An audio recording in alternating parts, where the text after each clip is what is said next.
Chapter 58. Due process of law? What's that? Hey guys, great news! Guess what? Scenic exclaimed when the three of them walked into his hospital room. You're getting released, Prey boredly suggested. No, I'm getting how did you know? Magic, Prey answered, too lazy to explain. You can't do magic? Scenic said, not sounding completely sure. Prey's pulling your tail. The nurse at the reception told us when we signed in, Gloom said. The magic of the mundane, Prey deadpanned. Visiting Scenic was still restricted to either the night guard or approved individuals. The brass didn't want a repeat of the strange happenstance incident. Crimson went over to Scenic's bed and leaned in closer to examine the Earth Pony's 2 legs in their casts, silently drawing in a deep breath through his nose. You certainly seem to be healing well. When will you be released exactly? Tomorrow! Scenic crowed in victory. I can't wait to get back to my own house. Carton is coming by in the morning to pick me up. Prey briefly considered if Scenic meant that literally, because he was fairly sure the giantess of an Earth Pony could carry her colt friend all the way back just fine. You're lucky to have a friend so willing to help you out at every turn. I hope you appreciate that, Glim said as he took a seat. Oh, I do. I have no idea how I got a mare friend like her. She's so kind and brave and strong. Not just physically, I mean, although that too. Did you know that Carton can buck down trees all by herself? Just one good kick, Scenic boasted, then looked contrite. Not that she'd ever hurt a fly. Don't tell her I told you guys about that farm trip, please. They all gave their assurance easily enough. Well, it's good to have confirmation that if Carton Juice kills me, it'll be by accident, Prey thought. As Scenic went on talking about how much he was looking forward to getting out, Prey only listened with half an ear as he thought over other things. With Scenic getting out of the hospital, it would be just Lily Blossom left here. How long would Nighthawk wait before ordering them back to active duty when it became obvious Lily was never recovering? She was not going to be physically fit for duty ever again, and all the moral support Scenic, Carton, and the random addition of Saffron Swirl were giving her was doing nothing towards fixing her mental disabilities either. I know Nighthawk plans to keep her in the guard if she wants to stay, but he can't mean in the ISND, surely. After everything that's happened, he'd have to be insane to think that's a good idea. But who could tell with Nighthawk? The captain seemed to be so solid and practical most of the time. Not that Prey didn't hate him. But then out of the blue, he'd pull a stunt like dumping Scenic and Lily on the ISND. Prey wouldn't put it past the opaque captain to do something similar again. Scratch that! What might Luna pull next? Prey's stomach fell when he remembered his own unfavorable position with Luna at the moment.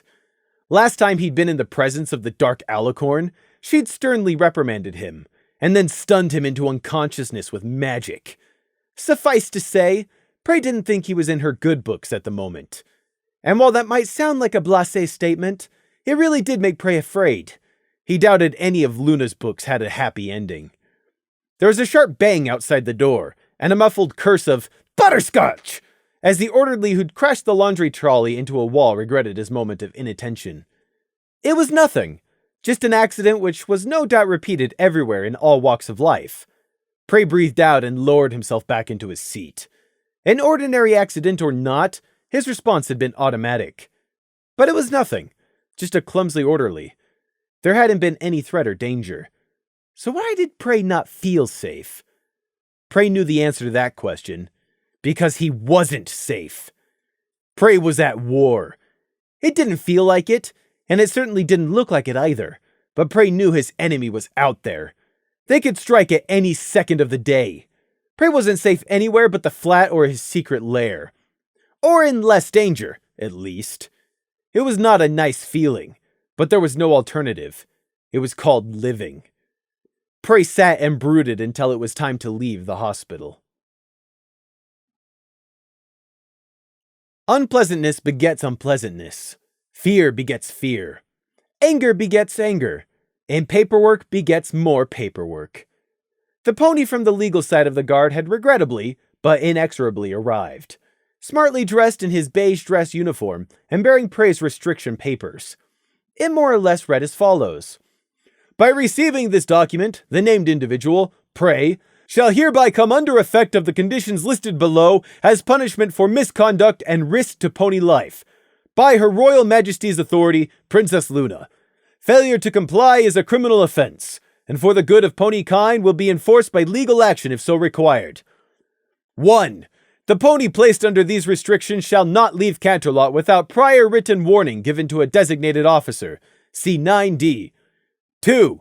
The pony placed under these restrictions shall not engage in any rally, protest, or public festival within the confines of Canterlot taking place after the hours of 8 p.m., with the exceptions listed in 9E. 3. The pony placed under these restrictions shall not be out past 10 p.m. without either prior written warning, excepting in an emergency, or unless their working hours so demand them to. If so, see 10A. 4. The pony placed under these restrictions shall not... The shall not commands went on and on for another 3 double-sided pages, listing exceptions and laws that Prey was expected to now obey because he'd proven he knew something dangerous. Prey coldly read through the document page by page, completely stonewalling the legal officer who was impatiently asking again and again for Prey to sign saying he understood and agreed. So this is the thanks I get for saving our lives? Fear, derision, and punishment, Prey thought. It didn't matter. He wasn't going to be obeying any of these pathetic laws instituted by cowardly bureaucrats who'd never so much as had to defend themselves against a rabid sparrow before. So long as he wasn't caught, none of this even mattered. Sign on the dotted line, please. Whether you agree or not, it makes no difference. You are still under the same obligations and laws either way, so just sign the paper. Crimson, who had insisted on being in the room for this, had had enough. Quiet. It was just one word. Crimson did not shout, or even snarl it. But it was his body language and cold glare that lent the word the power to immediately silence the clerk. The scar tracks under Crimson's eyes also really helped make the glare into a proper death glare. Prey wished not for the first time that he could have pulled off that same glare. Unfortunately, it would probably just look like he was trying not to cry or something. Uninterrupted, Prey finished reading and memorizing the entire document in grim silence. Then he neatly shuffled the papers into a pile and placed them on the desk. Prey tried to think up some act of subtle defiance he could pull, tearing up the pages or spitting on them. But no, that wouldn't prove anything. He should just leave it. But the vindictive side of Prey was loudly shouting in the back of his head for him to retaliate. He looked at the clerk. A nobody to him, just the messenger. A nobody who Prey could definitely inflict some petty vengeance upon. Prey stared at the Buru clerk. With rapidly building apprehension, the clerk stared back at the unnaturally still and focused Lamb. No! Don't make any more enemies! Just walk away! The clerk didn't dare say anything in challenge as Prey got down off the stool and simply left without signing. Crimson stalked out after him, slamming the door behind him. Outside, the guard compound greeted them. The order for Prey to come in had been dropped off in the mail this morning, and Prey had judged there was little point in delaying the unpleasantness. Scenic was probably out of the hospital by now, Prey thought, as he took a moment to banish the lingering anger and recheck his surroundings. The guard compound was exactly the same as when he'd entered, aside from the 3 squads of royal guards now drilling in marching formation out front. At least he hadn't had to go all the way back up to the palace for this pointless waste of his time. Although he wouldn't have minded making the trip if he'd been going to the Royal Library instead. Beside him, Crimson was fuming, although probably only Prey could tell. The Pegasus made a severe flick with his wing, signaling strong disgust. That was a complete farce. Is this how they treat heroes? What heroes? Do you feel very heroic for anything that we did?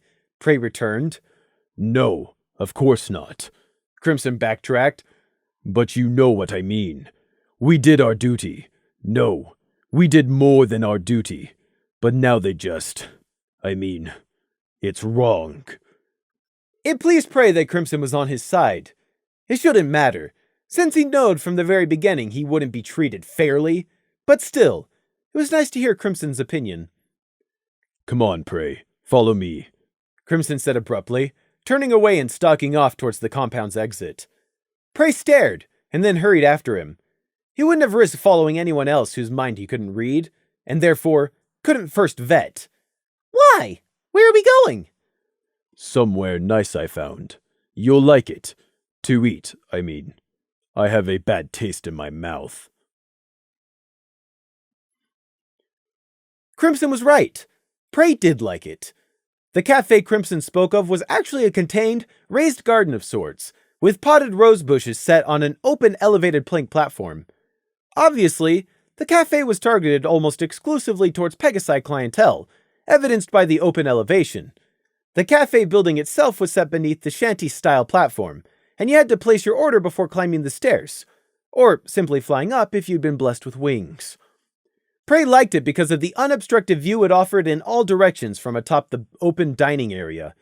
It let you watch all approaches, and also made it obvious if anyone was watching you from the street level because they'd have to be looking up.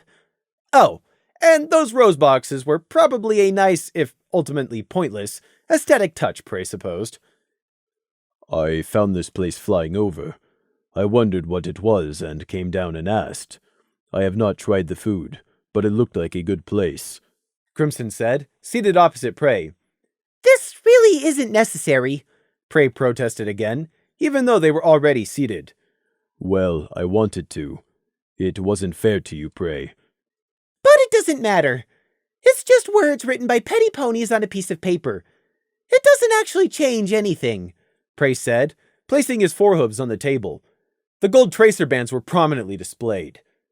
Crimson's eyes flickered down to Prey's hooves, then back up to his face. Wordlessly, Crimson set his own forehooves on the table, matching golden band for golden band. Prey nodded, and Crimson nodded slowly back in understanding. It changed nothing, just like Prey had said. Still, Crimson muttered, their behavior angers me. Because it reminds you of your own treatment by your clan? Prey guessed. Crimson's feathers bristled for a moment, before smoothing back down. Yes, precisely that reason.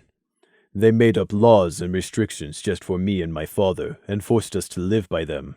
And after all my father did for them... Crimson bit down on whatever he'd been about to say and looked away.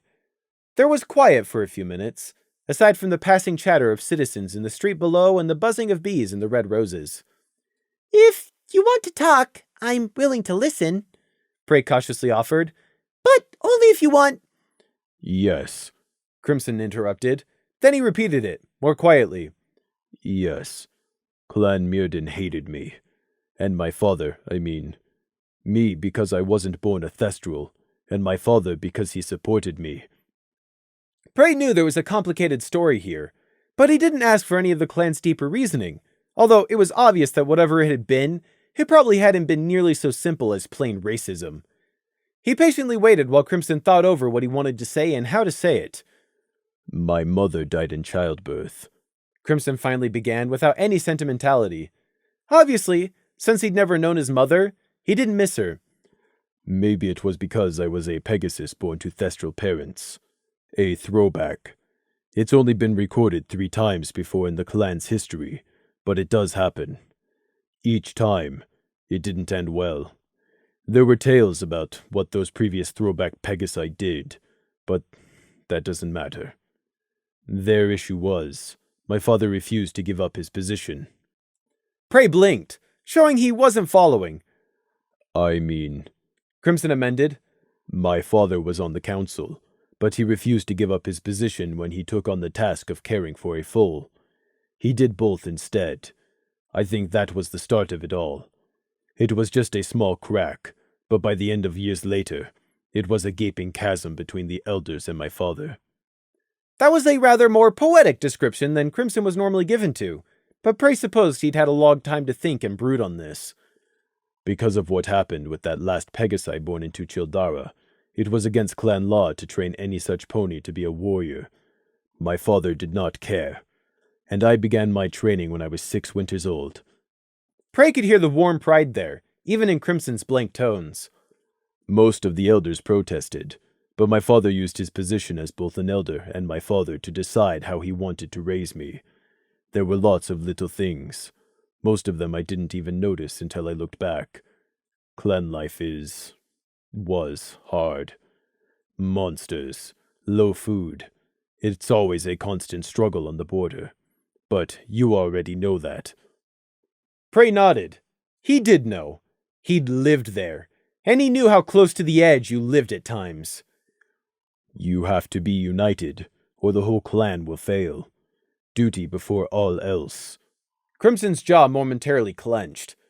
Some fools started saying my father wasn't doing his duty, that he wasn't putting the clan first. Just because he was training you? Prey asked.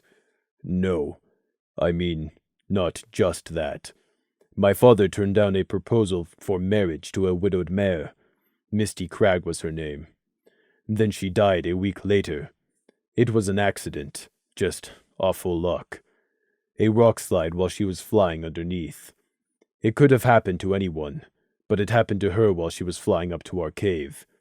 She was one of the only ponies who tolerated me. She'd grown up alongside my father. She was my mother's half-sister. She didn't deserve that death. Crimson didn't have to explain any further there. Misty Crag had died while going to see Crimson's father, a stallion who'd just rejected her marriage offer. Suspicions would be raised, rumors started, and the already existing distrust would grow. There was a pause as Crimson thought about the past, or considered what he wanted to say and what he still wanted to keep secret. His yellow eyes were distant and yet terribly focused at the same time. My father argued with the elders a lot. About clan policy, I mean. About foraging and that we should start looking further afield. That we should find new caves. A cockatrice infestation. A hard winter. A cave-in. Spoiled rations during the winter. Newborn foals going hungry and increasing family sizes. Crimson listed out each issue heavily, like it was personal, and to Crimson, presupposed it had been. He had lived in that clan. Their sufferings and their victories had been his too at the time. My father helped, and I helped with everything too. Rebuilding, foraging, scouting, monster elimination especially. Me and my father worked the hardest. The hardest! But they never thanked us. Not once. The elders just kept arguing with my father more and more. By then, no one in the whole clan would even speak to me because of the elders and their superstition.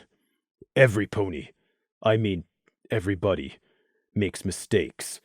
But when my father made even one wrong call, they leapt on it and tried to make him step down again and again. But they never said thank you when he did something right. Prey had wanted to know what happened with Crimson's clan and father, and now he was finally getting the answers. He'd more or less guessed all of this before, but it was one thing to guess and another to have Crimson frankly confirm it all to him. How did it end? Prey asked quietly. With Princess Luna. Crimson spoke in a brisk, clipped tone, wanting to get his explanation over with. On Princess Luna's return, she extended a hoof to all 3 clans to return. My father voted for taking her offer. All the other Mirrodin elders called her Nightmare Moon and refused. My father challenged them. A duel was set. The elders lied. They said a duel, but they turned it into a gauntlet. My father won the duel, but then the elders kept coming one after another. They didn't give him any choice. They just attacked. He lost after the 5th one. He surrendered. I heard him yield. But Nexus still... Crimson didn't need to finish. Prey knew exactly what had happened next. Afterwards. Crimson swallowed dryly and slowly resumed speaking. They lied again. Nexus claimed he hadn't heard my father yield in time. Liar. Everyone heard and saw. The whole clan was there. But just like that, the elders got away with murder. But they didn't, did they? Prey thought. Because you were still alive. I know you killed them, or some of them, for murdering your father. This Nexus at the very least. It sounded like you challenged them to duels one after another, not just cut their throats in the middle of the night. But it just proved all their suspicions about you, didn't it? I wonder how many elders you killed in duels before they realized you meant to take revenge on them all, and they exiled you before you could. 2, maybe 3 elders? Another silence fell between them. The bright sun and Canterlot's sparkle didn't seem so bright or sparkly, and the scent of red roses faded into something less pleasant but much more familiar for a second. Crimson didn't keep talking. so Prey didn't ask. He had wanted to know, and now he did. The waiter, a young Pegasus, presently appeared with their food. He actually flew up to them from the kitchen below, expertly balancing 2 trays. He smiled brightly at the both of them. 1 cabbage omelet with beetroot salad, and 1 squash and peas cheese mash. Enjoy, the young waiter chirped. Thank you, Crimson said seriously, accepting his omelet. You're welcome. Do you want any drinks to go along with your food? The waiter asked with a smile, while thinking, gosh, it's weird seeing a sheep in Canterlot instead of out in the country. Oh, yes, drinks. I suppose that's normal to order, Crimson said. The waiter just looked politely confused. Just get us some water, Prey said. Please. A jug of water and ice. No problemo, little miss, the waiter chirped happily. Prey couldn't be bothered to correct him that he wasn't a you, and seeing Prey not caring, Crimson did the same. Oh, do you think that you'll be wanting dessert after? I'm just asking, because if you want cake or a flapjack, we could cook them up fresh and have them done by the time you're finished eating the main course. Would you like to see the dessert menu too? The waiter asked, pausing with his wings half spread. That was the problem with all the eateries and cafes Prey had been to. The waiters and cooks were always pushing you to try their dishes and hovering on your tail constantly checking if your meal was okay, or perhaps if you just wanted to chat. Crimson's tufted ear gave a flick of annoyance, swiveling towards the waiter. No, thank you, but we don't want any dessert. The water is all. No problemo. Gah!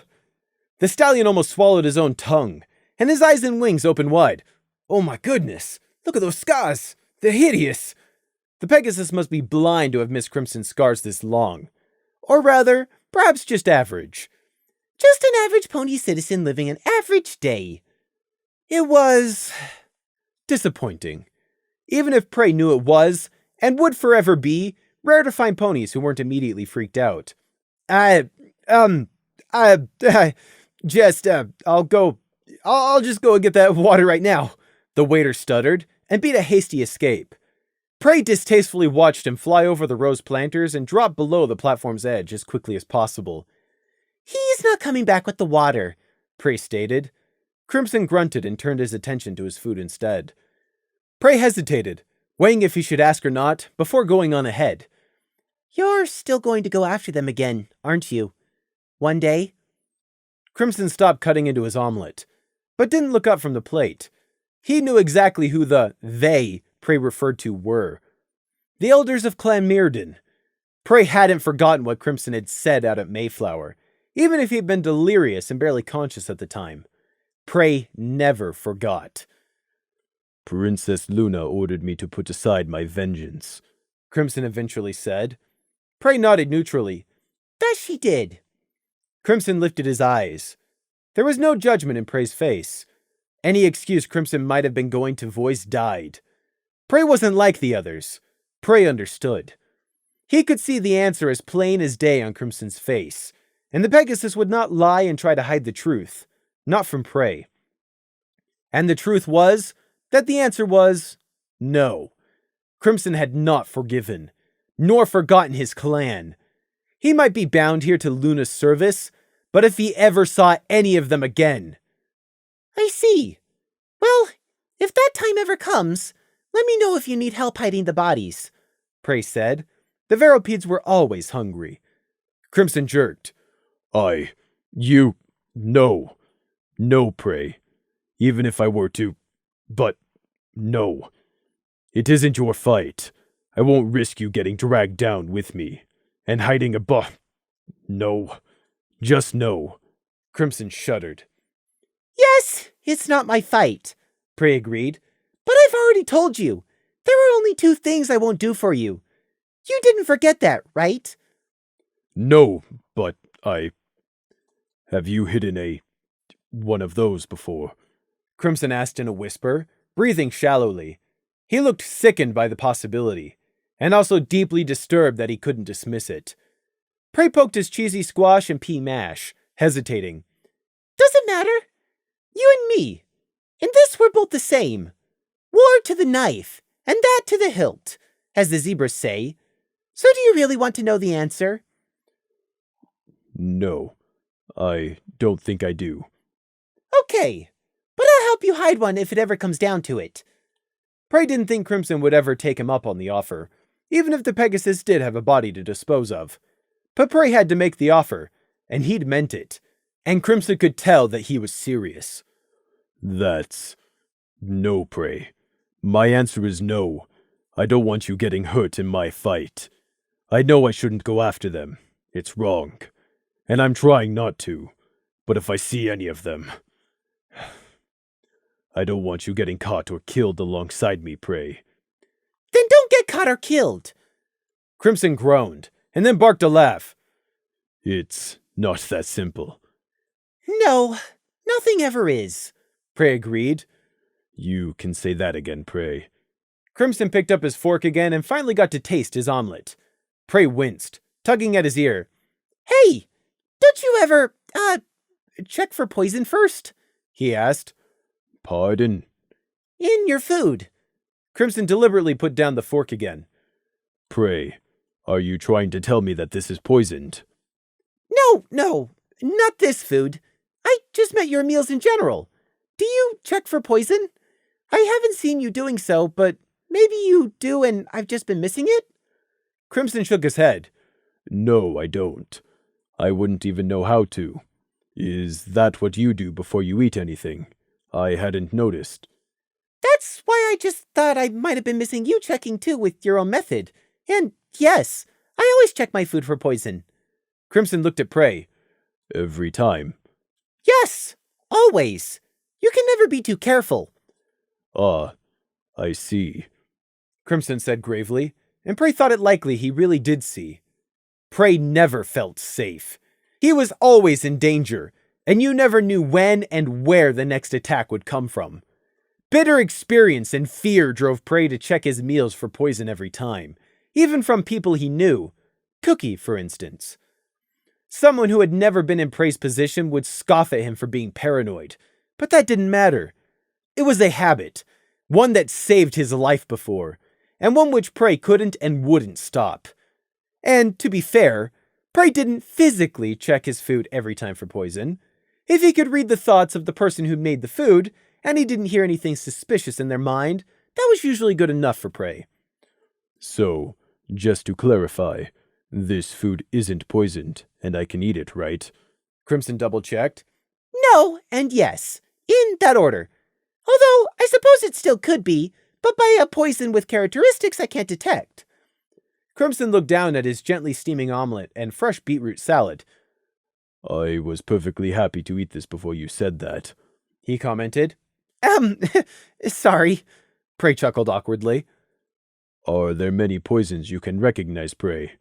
Crimson asked, and just like that they were back to the heavy, dark questions. Prey answered honestly. Yes, but there are always more poisons out there, and that's not even touching on venoms. Crimson seemed to be considering that answer. Has someone poisoned you before? Prey remembered Snake, and how the voodoo witch had used him as a test subject. Prey had even poisoned himself on a number of occasions, like the time he needed to avoid attending Wheatplow's trial. Prey glanced away. Yes, none were lethal poisons, or at least no lethal doses, obviously, since I'm still here, but yes. I see why you always check your food then, Crimson said, back to eyeing his own plate.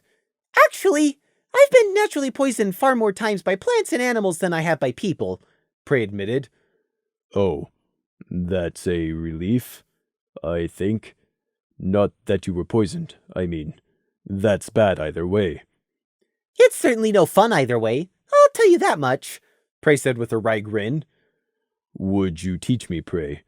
How to avoid poison, I mean? Crimson asked. Of course I would. I'd love to help you stay alive, Crimson. Prey perked up. His smile didn't last long, however. Although, it's probably not going to be much use. There's too many poisons and combinations to reasonably memorize, and unfortunately, most of what I know is from experience. The long and the short of it is, if someone wants to poison you, and they're determined or ingenious enough, they'll find a way to get you in the end. Really? Crimson sounded a bit skeptical. Really? Prey said seriously. Not all poisons are ones you eat or drink. Those are just the easiest to identify. There are contact poisons and airborne poisons. Think about every object you touch in a day. Your armor, the door, your bed, the chair, dishcloth, tap handle, your keys, everything. The chances are low, but where anything could be poisoned, can you see why it's impossible not to slip up eventually? I understand, Crimson said, not sounding too happy about the possibility. And that's to say nothing about magical poisons. Prey sighed. And there's nothing I can say about those, because I don't know. So if someone wants to poison you, there's nothing you can do about it. Is that what you're saying? No, I'm just saying don't believe you can't or won't get poisoned just because of what I can teach you. And really, all I can do is teach you the signs to look out for. Okay. What must I watch out for? Right, here's what to look out for. The first thing is the most obvious. Sight. Look for unexplained lumps, granules, powders, bits, dark patches, anything you find suspicious. If it looks suspicious, it is. How do you ever eat anything Cookie serves us then? Crimson deadpanned. Prey flashed a quick smile. Very carefully. Next is texture, although it doesn't really tell you much. All you can really look out for with texture is if it doesn't feel like what you think it should be. Then smell. With your talent, this'll probably be the easiest for you, Crimson. A lot of natural poisons smell like almonds or citrus. Additionally, anything smelling sharp or sweet can be a sign of poison. Next. Crimson listened, and Prey lectured, trying to teach him the basics of avoiding poison. It made Prey anxious, because it just enforced how easily someone might get Crimson. Theoretical knowledge could only go so far, and there were plenty of almost undetectable poisons that could be slipped past even Prey. But he imparted his knowledge to Crimson as best he could, and hoped his friend would never need it. As predicted, the waiter didn't bring the requested water in the end. Prey didn't leave a tip. Prey was seriously tempted to slam the door shut in their faces. All right, let's hear it. How did you two get this address anyway? Prey asked the nervously grinning Scenic and Carton Juice. Scenic's rear leg was still in a cast, but his front one was just in a sling, and he had a crutch. From how closely Carton was standing alongside her cult friend, she had been offering a strong shoulder to lean on the whole way here, too. Sergeant Gloom told me when I asked. Scenic shrugged. I hope you don't mind. Carton Juice added sweetly. We, thought that we'd do that chess match. Like a mini round-robin tournament or something, Scenic added. Prey had returned earlier after his lunch, or whatever that was with Crimson at the open diner. He'd been looking forwards to getting down to some more serious rune work and defense making done. But then these three had barged in here. Uninvited. That explains you two. But why is she here? Prey asked, looking to the third pony. Hiya, Prey! Taffy beamed, leaning out from behind the bulk of Carton Juice. Well, I was just coming by to pick up my cake tray, but then I met Scenic and this wonderful Miss Carton Juice on the way here, and I thought, hey, it'd be great fun to join them, so here I am. Yes, here you are, as welcome as the headache you bring. Prey looked at Taffy, then flicked his eyes to the midday sun out beyond the landing balcony. I take it that it's your day off, and that's why you're not at the palace making paperwork. Yup, wait! I do not make paperwork. Paperwork makes itself. I'm merely an avid collector. Scenic seemed confused. Walking here like that couldn't have been painless, but here the Earth Pony stood, with some help, scars, crutch, and all. So, can we, come in and stuff? Scenic prompted, still nervously grinning, but with a definite strained edge to it now. Not into my flat, Prey denied immediately. Carton blinked while Taffy awed. Why not? Because I don't want you to, Prey said bluntly. It was not a polite answer, but it was the truth. That's not polite, Carton thought. No, he's a foe who's been through more than I can imagine. It's a wonder he's not worse than he is. Prey decided to ignore her irrelevant opinion. Really, they should be thankful he was keeping them out of his flat. The runic arrays had not been finished being refined yet, and were not friendly at the moment, to put it bluntly. Taffy, however, wasn't perturbed in the least by Prey's rudeness. Hey, that's fine. We'll just use Crimson's flat instead. Yeah, Let's ask Crimson. You don't think we'll be imposing, do you, Paint Spot? Prey refrained from giving them all the dirty look he felt they rightly deserved. However, it wasn't his place to speak in Crimson's stead.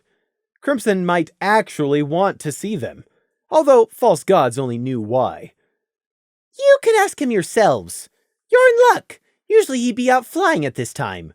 Prey begrudgingly admitted them, stepping out of the doorway. Not wanting to get stuck in the corridor with the three much larger people crowding in on him, he hurried to Crimson's door and knocked. The Pegasus had been out doing something in Canterlot, and only returned about 20 minutes ago. Crimson, you in there? Scenic, Carton, and Taffy have turned up at the front door for some reason. Prey heard a muffled exclamation of, "What?" from inside the other flat. I said, Scenic, Carton, and Taffy have turned up. Prey called again, louder. Crimson opened the door far enough to look out. He looked down at Prey, then up to the three visitors. "Hello?" he offered. Taffy answered for them all in her boisterous way. "Yoo-hoo, Crimson! I was just coming by to pick up my cake tray and I bumped into these two on the stairs and now we're all here to play chess in your flat." Through the gap, Prey saw Crimson's wings momentarily go into a panic. Crimson looked over his shoulder, then back out at Prey, then to the three hopeful ponies, and then back into his flat again. Crimson calmed his wings and opened the door wider with an unvoiced sigh. "All right. I suppose you may come in." "Great!" Taffy pushed in without any embarrassment. Prey jerked away and hurried in past Crimson before the mare got too close to him. Crimson's flat looked the same as last time Prey had seen it, with one exception. "Oh, you got a table! Great! This'll make playing chess so much easier!" Taffy grinned as she spied the new addition. "Still need to see about getting him and Prey some proper stuff, like chairs, carpets, and curtains. Especially curtains. No home is complete without curtains." Scenic and Carton, like all who first saw the flat, and that number was far too high in Prey's opinion, were shocked by how bare it was, whereas to Prey and Crimson, it was perfectly fine. Curtain was looking around in dismay, her ears wilting. "This is how the gods who defend us live? I didn't know Crimson and Prey were so hard up. I feel bad. I should have guessed." Scenic thought in guilt as he hobbled himself inside. "Your cake tray is beside the sink," Crimson said to Taffy. "Thank you, by the way. It was very sweet, and full of fudge, and sugar, and fudge stuffed with sugar, and more sugar." "You're welcome!" Taffy beamed proudly. "I'll grab it later. But I hear we're supposed to be playing chess. Am I right? Scenic said he brought 2 checkerboards so we could all play. Well, one of us can sit out and take turns. But it'll be fun. I love chess." Scenic jerked up from staring at the one lone decoration in the flat, Crimson's blood fern, and looked in interest at Taffy. "You regularly play chess? You must be, quite good then. Could I have a game?" Carton Juice gently bumped Scenic with her hip, although the huge earth pony mare still almost overdid it. At least he didn't bounce off the wall. "What, beating me over and over isn't fun anymore?" she gently teased. "I do not win over and over. You're very good. You win like, half our games," Scenic defended bashfully. "Ah, don't be so modest," Cotton said. "I do not know how to play chess," Crimson said. "Don't worry, we'll teach you. I'm a great teacher." Taffy waved him off. "Hey, how about you, Prey? Do you know how to play the king of board games?" "King?" Prey asked. "Chess is like the original board game of all board games. It's centuries old. Princess Celestia used to play it back in her day. It's the fairest and most balanced strategy game there is. There's no trickery or luck, just all skill." Cynic looked taken aback by Taffy's sudden passion, then excited at finding a fellow enthusiast. "I know, right? Everything is fair because both players have the exact same pieces and can see the board at all times. It's the ultimate strategy game." "Seems my Paint Spot has found a playmate. Good for him. He could do it with a proper challenge," Carton Juice thought, the earth pony smiling fondly down at her colt friend. Prey was just wondering whether he could successfully sneak out of the flat and get back to work without being noticed, when Taffy clapped her hooves together. "We're getting ahead of ourselves. We came here to teach Prey and Crimson to play chess. We can't all play if we don't know how, right? So let's get down to business." "Damn it!" There went Prey's plan. Crimson looked skeptical, I'm unsure if I want. Don't be such a grump! Come on, it'll be fun, you'll see! Taffy interrupted, not giving Crimson a chance to finish. Wow, she's brave, or insane. I don't think I could just interrupt Crimson like that. Scenic thought, impressed. Prey rolled his eyes to himself. Well, obviously that's because you've seen Crimson slicing Kinder Snatches to pieces, whereas Taffy sits behind a desk all day. She just doesn't know any better. You too, Prey! Come and learn the king of board games! Taffy called. No thanks, I'm fine. No buts, Prey! It'll be good for your brain. Really? No thank you. Come and give it a go at least. You can't say you don't like it if you've never tried it. Join us, please. I'd rather sit out. I don't like board games. But don't let me stop you, Prey said, purposefully sitting himself down and out of the way. Giving up, but only for now. Taffy made a mock pouting face, then quickly wiped it off in favor of her usual smile as she spun back around to the other three. All right, who wants to play first? Chess, Prey decided, was an awful game. First off, when did he ever have time to play games?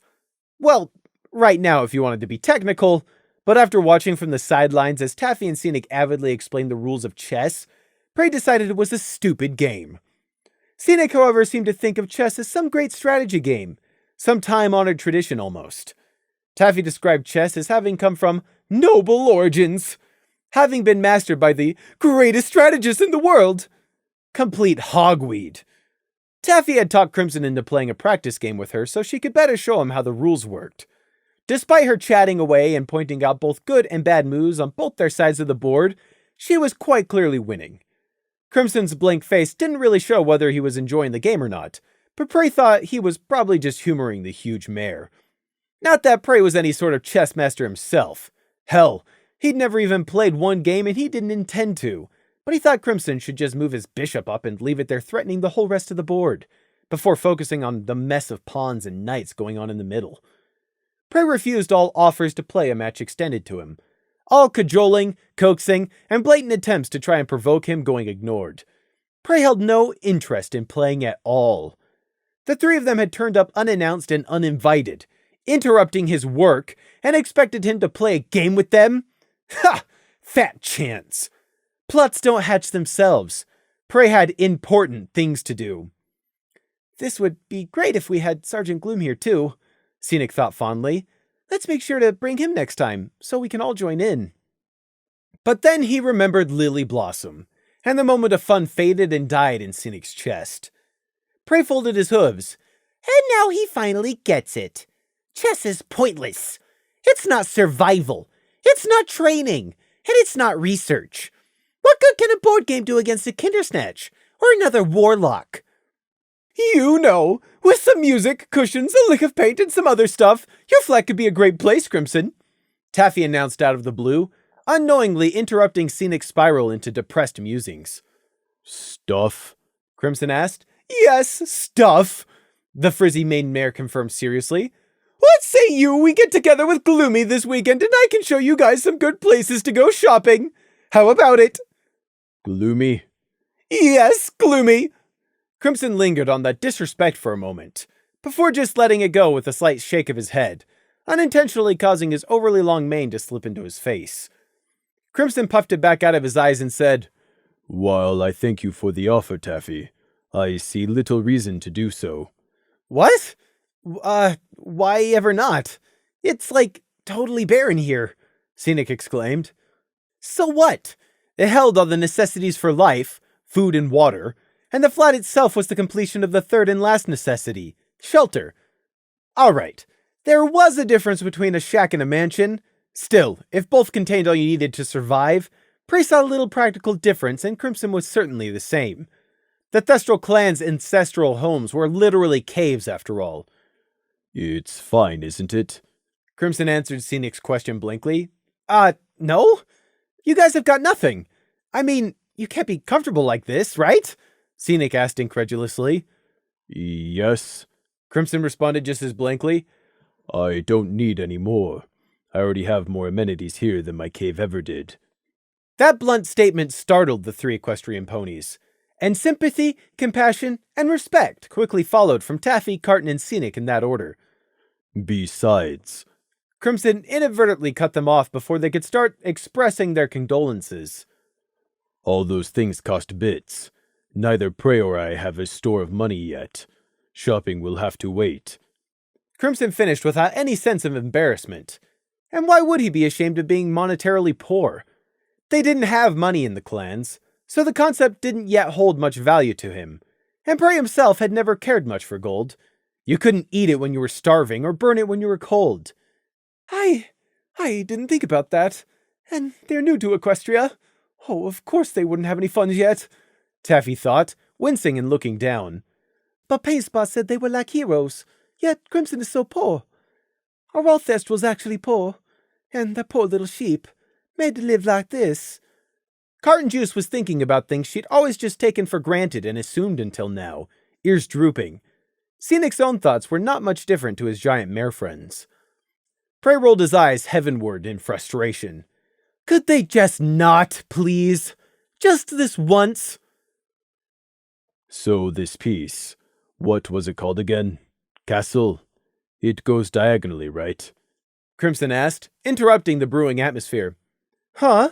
Carton Juice blinked, refocusing on the chessboard. No. That's what the bishop does. Yes, that one. But only on the color square it starts on. Some say that those who have survived near-death experiences develop a sixth sense about such dangers, a way for the subconscious to warn the waking mind. This was a saying Prey could and did completely believe. It was called experience by the sensible and paranoia by ponies. But he didn't believe it was an actual sixth sense, although magic had done weirder things before, especially if you took into account pony cutie marks. But some other people said close family could develop the same sixth sense about their loved ones instead. A study was actually made by some rather noteworthy scholars of their time, making arguments for both sides of the dispute, although nothing conclusive was ever actually proven. But that study wasn't important. Everyone had their own personal experiences, and each believed their own opinion. Such as a wife who woke up in the middle of the night to find out the next day that her husband had been hit by a wagon at the exact same hour, or breaking the homemade mug from Aunt Remedy on the same day as she had a stroke. Now that, Prey firmly believed, was just wishful thinking and lucky coincidence. But some people say it's real. If so, it never happened to Prey. Where was the warning when Breaker was in danger? Why didn't it tell him when his brother was killed? No. All such signs and warnings were pure coincidence. Prey himself was given no such pre-warning. A banging came at the front door, jarringly loud. Only then did Prey get a bad feeling. The feeling was that of a loose stitch which hadn't existed suddenly being tugged on at the back of Prey's neck. The tug wasn't one Prey had felt before, but it was directly linked as if by a thread straight down to his gut. And that instinctual gut warning he did recognize. What was it which put Prey on edge? Perhaps it was the loudness of the knocking, or the attitude behind it. Or was it paranoia that made Prey remember the leafy rotting stench of deeper green air tickling the back of his neck? Or maybe it was much more basic than all that. The very recent attempted intrusion by 2 night guards and 2 lawyers Prey had dealt with was still in the forefront of his mind. Huh, were you expecting some pony else? Oh, do you think that's Gloomy coming to join us? Taffy chirped, looking up from checkmating Crimson. I don't think so. Crimson gave the 4 visitors a look. You didn't invite anyone else to my flat, did you? Scenic and his huge mare friend looked at each other over their chessboard and exchanged a nonplussed shrug. Why is he speaking funny and not saying any pony? Prey was on his hooves, a worried frown on his brow and an unpleasant squirming in his stomach. Crimson was heading for the door. Crimson, wait! Crimson stopped as Prey hurried up next to him. Prey? I don't know. Be on your guard, Prey hissed in a low voice. Crimson's eyes flicked back to his wings, but his father's wing blades that he was so proud of were still locked away in the palace. For safekeeping, of course, but he didn't have them right now. And with the jade necklace gone, Crimson was weaponless. The pounding came at the door again. Crimson looked out into the hall. He rolled his shoulders and stepped out of the flat. Crimson! They won't wait forever, Prey. He said simply to Prey's hiss of worry. Whoever they are, it is better to face them. It's probably nothing anyway. Another courier who didn't get the message. That would have made the most sense, if it was just another mail pony. But Prey felt sure it wasn't. The front door opened as Crimson pulled down the latch. It was déjà vu. The scene waiting on the landing was so shockingly similar as to be the same. It wasn't. Not really. But it also was. However, it wasn't a disembodied feeling of disconnection, because Prey recognized what he saw. It was as if Crimson had opened the door and Prey found himself from Dreverton on the other side. It was like finding he'd come full circle when his back was turned. Remembering Dreverton was appropriate for the moment too. Celestia's afternoon sun was on this side of the building, and its rays came in through the balcony and refracted off gold armor. Prey had to squint against it before he could make out the 4 figures spreading out in front of Crimson. 4 guards. A 2-and-2 split. A Pegasus and an Earth Pony in the standard plating of the Royal Guard. And 2 unicorns in the more extensive, golden and alabaster armor of the Solar Guard. For a moment, Prey locked up. 2 unicorn Solar Guards. And he recognized one of them.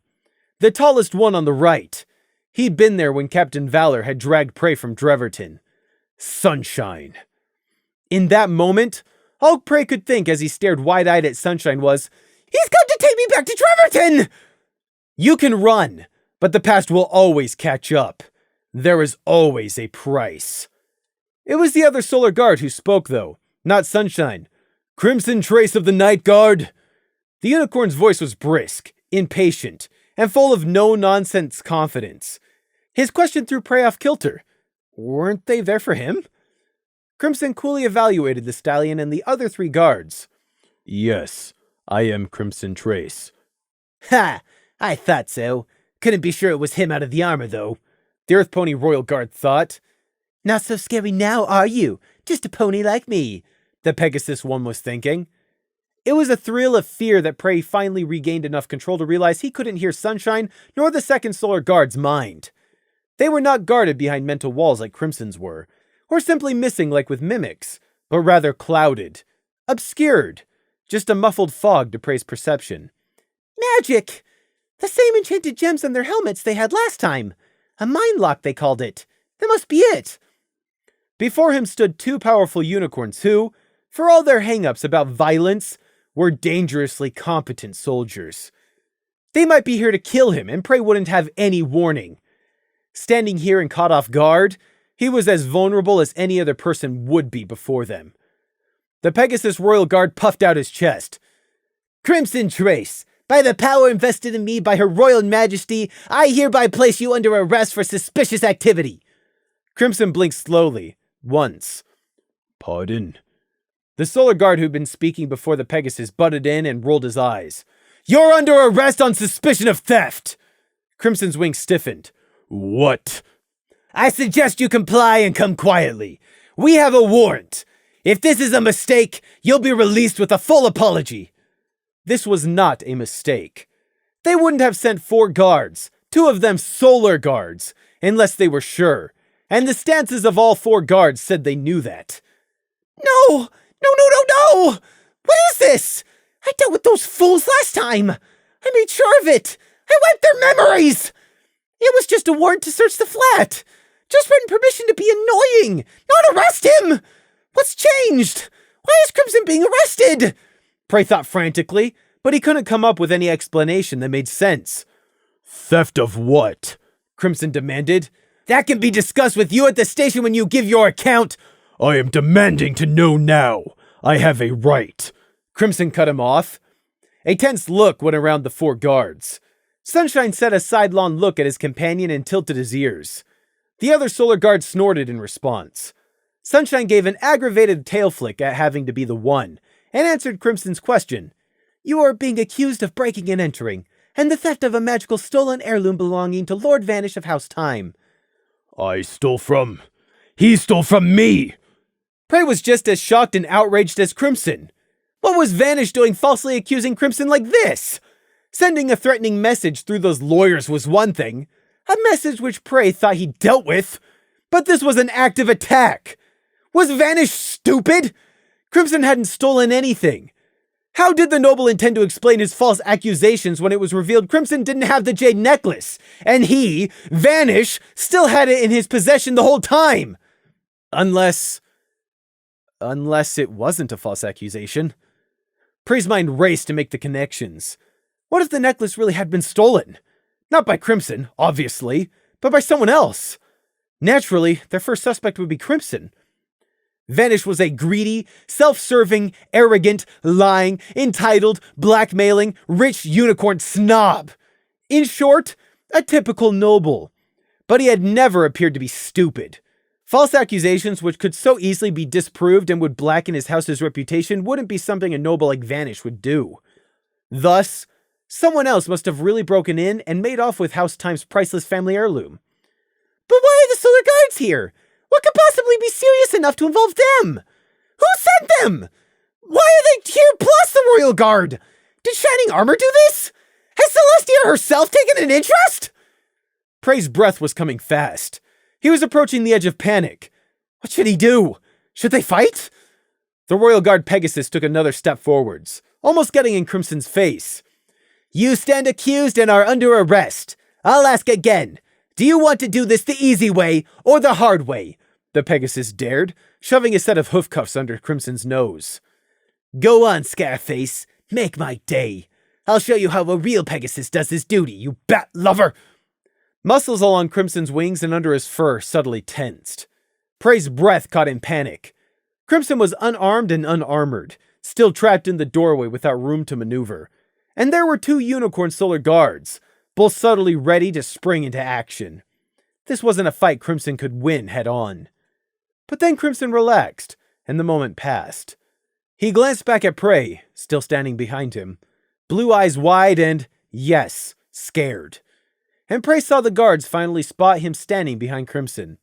Sunshine's eyebrows snapped together. He knows! He remembers! The memory runes didn't work!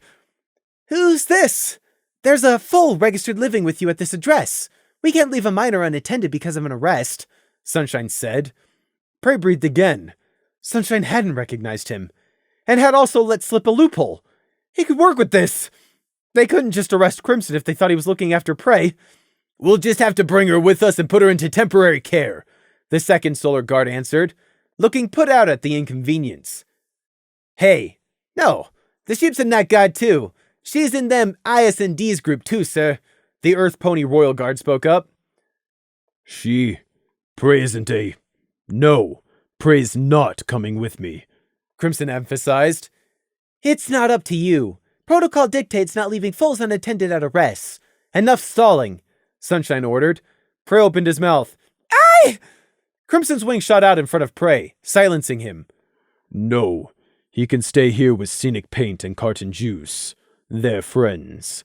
They're back in the flat right now, Crimson said firmly, then hissed to Prey. Don't get involved.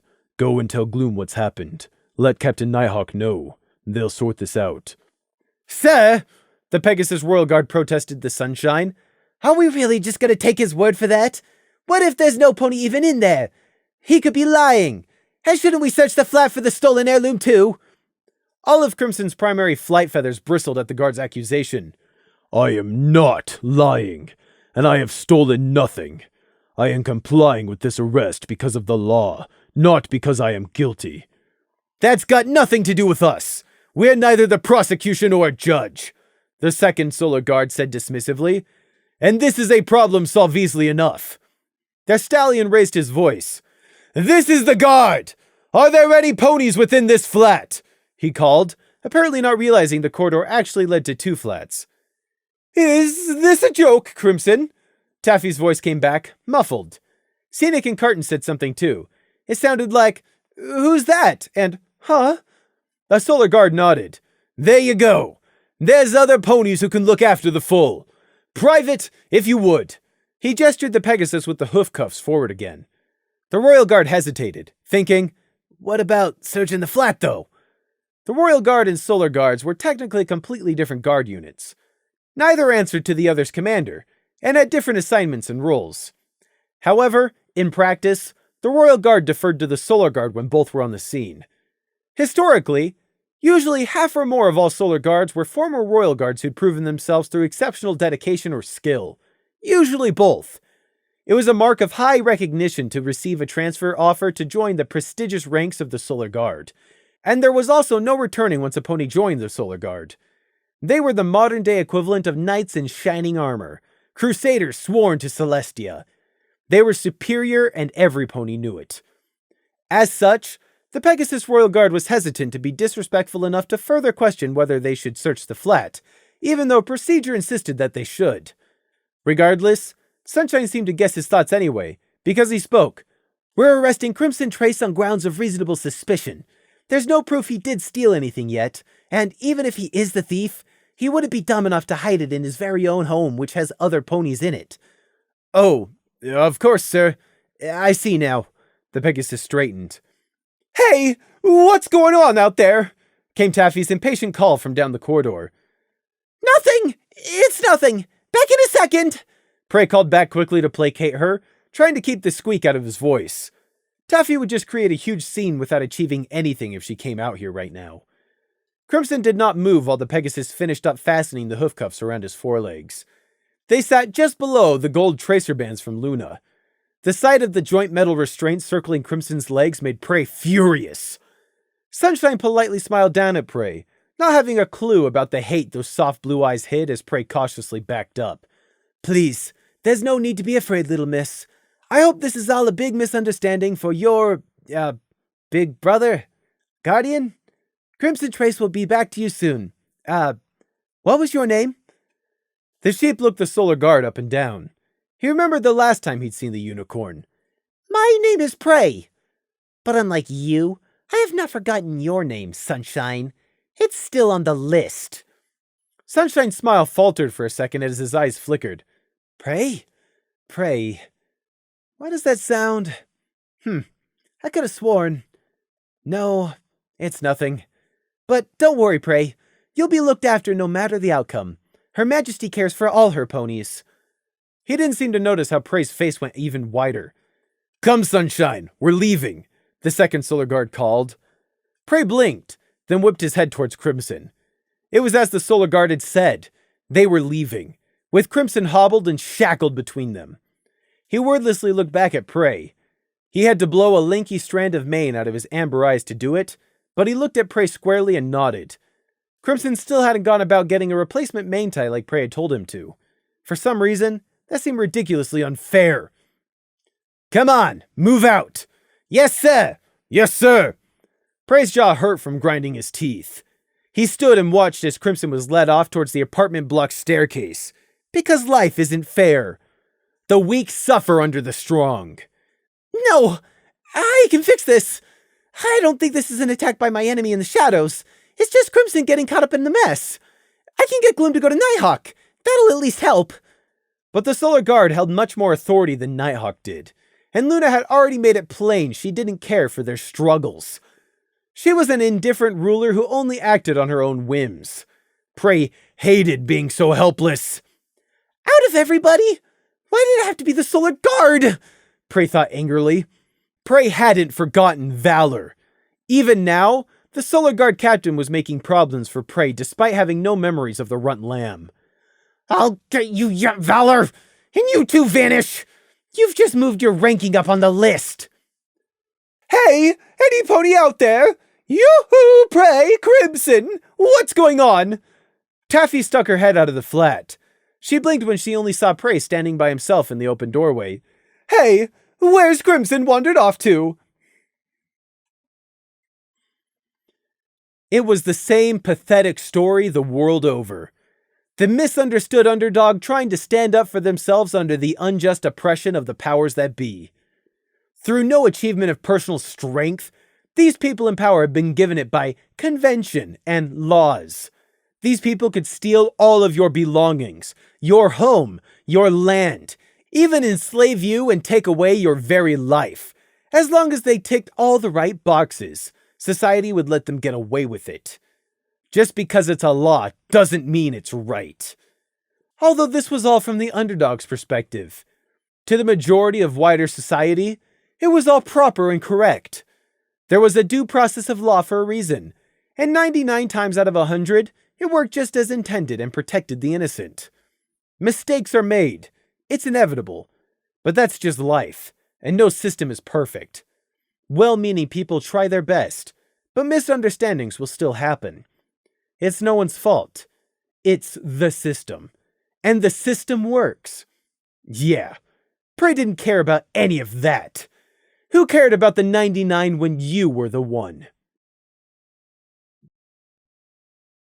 No, Nighthawk said without hesitation. You aren't getting involved with this mess. But sir, Crimson's under my command. It's my duty to help him, Gloom protested. I appreciate that, Gloom, but that's where you're wrong. You are on extended sick leave, not on duty. You had no authority to get involved. That goes for you too, Prey, Nighthawk added, turning his sharp slitted eyes on the lamb. Both Gloom and Prey were standing in Nighthawk's office. Prey had gone straight to Gloom's apartment to tell him what had happened. The Thestral had been surprised to find Prey on his doorstep, since he didn't recall actually ever telling Prey his address, but he quickly forgot all about that when Prey hastily informed him of what had happened. The both of them had come straight here to the palace, and demanded to speak with Captain Nighthawk. Demanding to speak to a high-ranking guard officer wasn't something you could usually do, off-duty guard or not, but this was the Night Guard, and the IS&D were also Night Guards. They were fortunate that the captain was even still awake at this hour of the day, but Nighthawk had admitted them both without delay, whereupon Prey and Gloom had filled him in on Crimson's arrest. But now Nighthawk was telling them to keep out of it. Prey glared at Nighthawk while Gloom protested. Please, sir, we can help.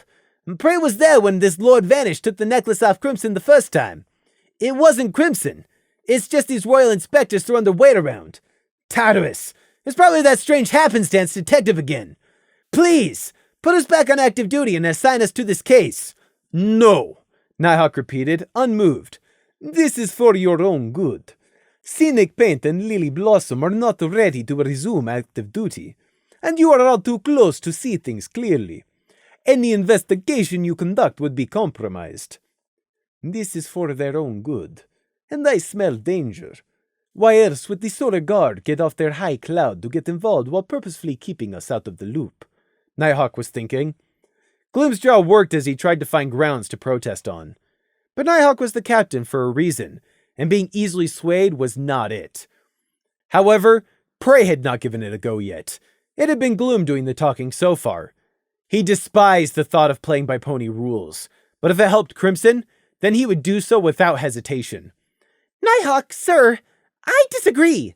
It is because we're close to Crimson that we'll be the best to prove his innocence. Haven't the IS&D proven we can manage any task?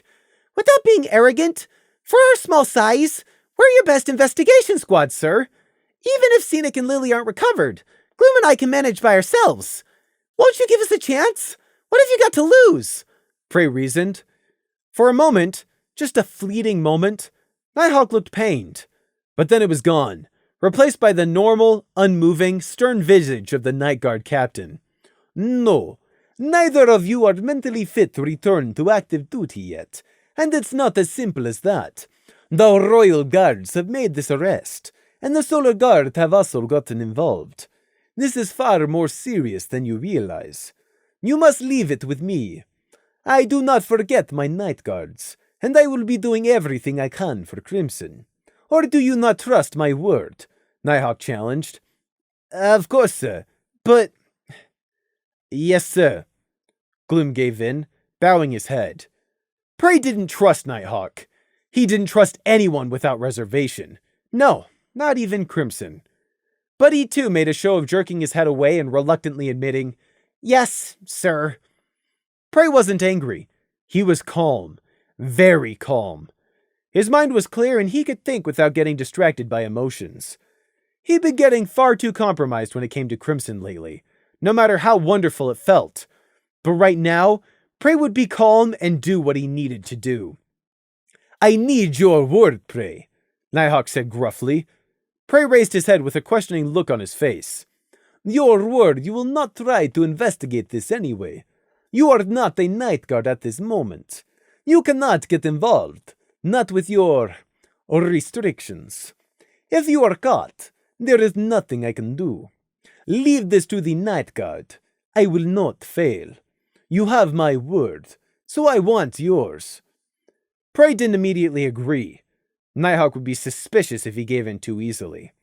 So he grimaced, scar standing out as he narrowed his eyes. Yes. He finally let the reluctant word out.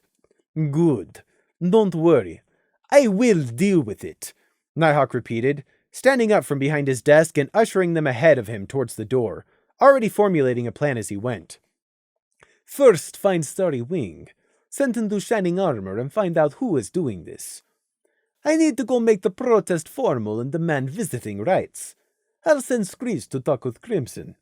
If this drags on, we'll have to smuggle him some blood to keep Crimson healthy, too.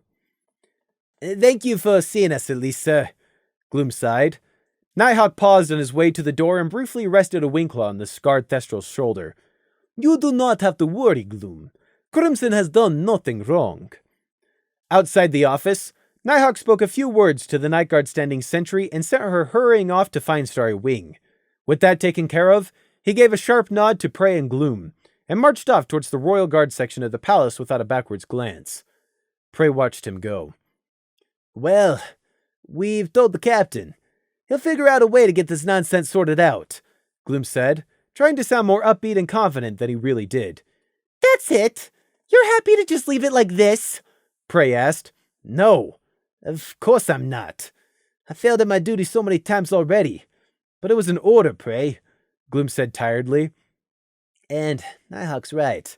At this point, trying to step in will only make things more difficult for Crimson. Crimson's not in any physical danger, Prey. Nor is he hurt or starving. If I believe for a second he was in any real danger... Gloom broke off and shook his head. But this is all now a legal battle. It could take a while, but Nighthawk will sort it all out, I'm sure of it. Prey supposed that was as far as it went. That was true. Crimson wasn't currently in any physical danger. Currently. But Prey had enemies. And what if they went after Crimson in an attempt to lure him into a trap?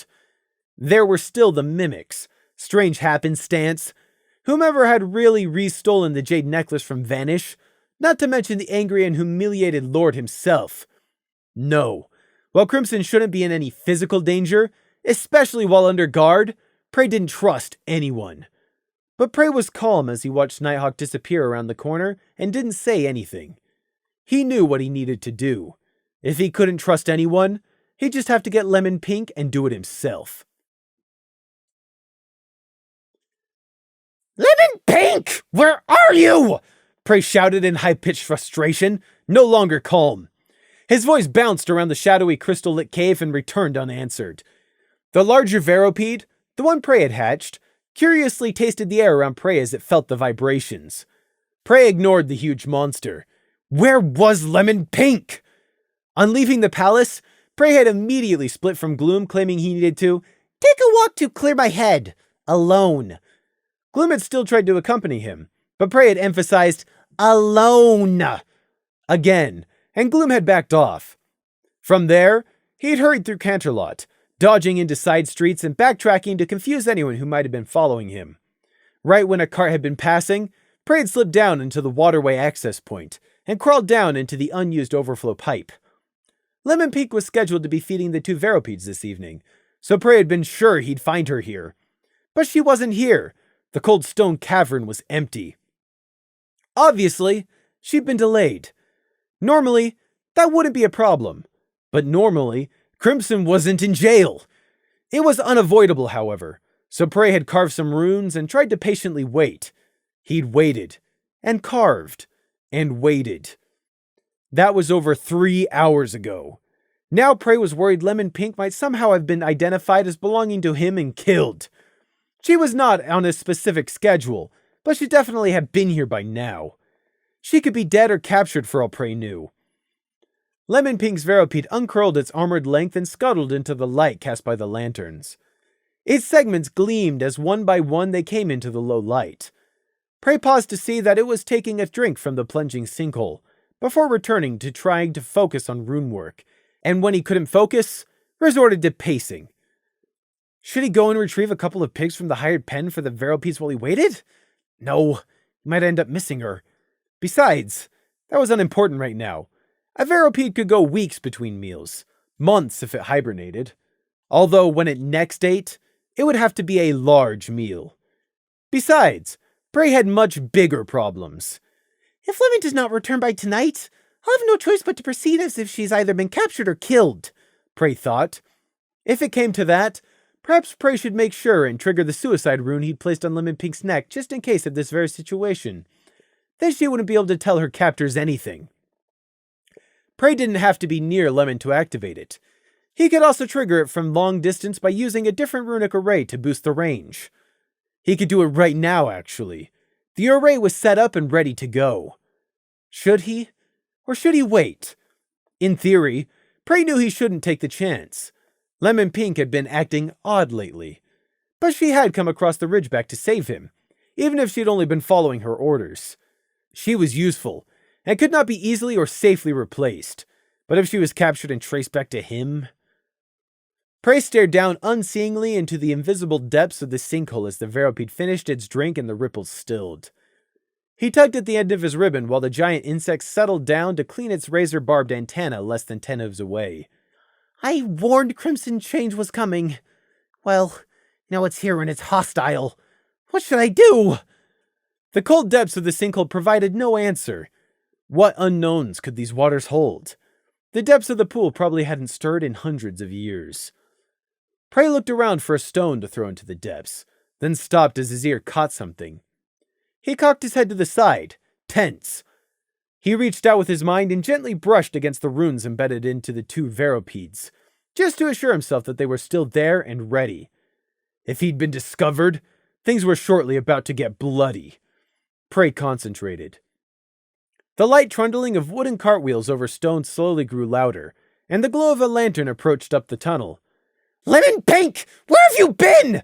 Prey snapped. Lemon paused in her pulling of the cart. 2 unconscious pigs in the back.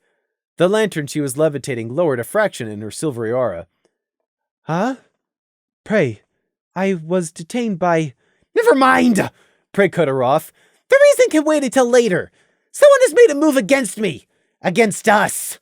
I don't know if it's the Mimics, someone else, or even targeted specifically against me at all. But Crimson has been arrested by the Solar Guard. A brief spasm of ugly anger danced across Lemon's normally placidly beautiful face. She'd had cause to hate the Solar Guard back when she was Night Watcher, and her becoming Lemon Pink had only enhanced that hate, since her experiences came from a combination of Prey's own. Is it another leftover consequence of Night Watcher's poorly managed raids against the nobles, perhaps? Lemon asked, referring to her past self as someone completely different and contemptible. Don't know. Chances are 1 in 3 that it does bear a lingering influence, but making any prediction right now is premature. Yes, Prey. I see. What action will we be taking? Lemon asked. She was a tool, as patient and indifferent as a hammer as to how Prey best chose to utilize her skills. Lemon Pink's safe return, if late, had cooled much of Prey's rising anxiety. If she had been attacked, then Prey would have known he was their next target. But she hadn't been, which meant Crimson's arrest probably wasn't the first step in an assault specifically against Prey, whether it be by the Solar Guard or someone else. Which meant Prey could be a lot bolder in his approach without placing himself at risk. Except, that wasn't true. Because there was always a risk and always a price. The war never ends. The battlefield just changes. His enemy in the shadows was still out there, still hungry. Just because you were running away from a Hydra with only 3 heads instead of 4 didn't make it any better. Prey certainly didn't feel safe. He never did.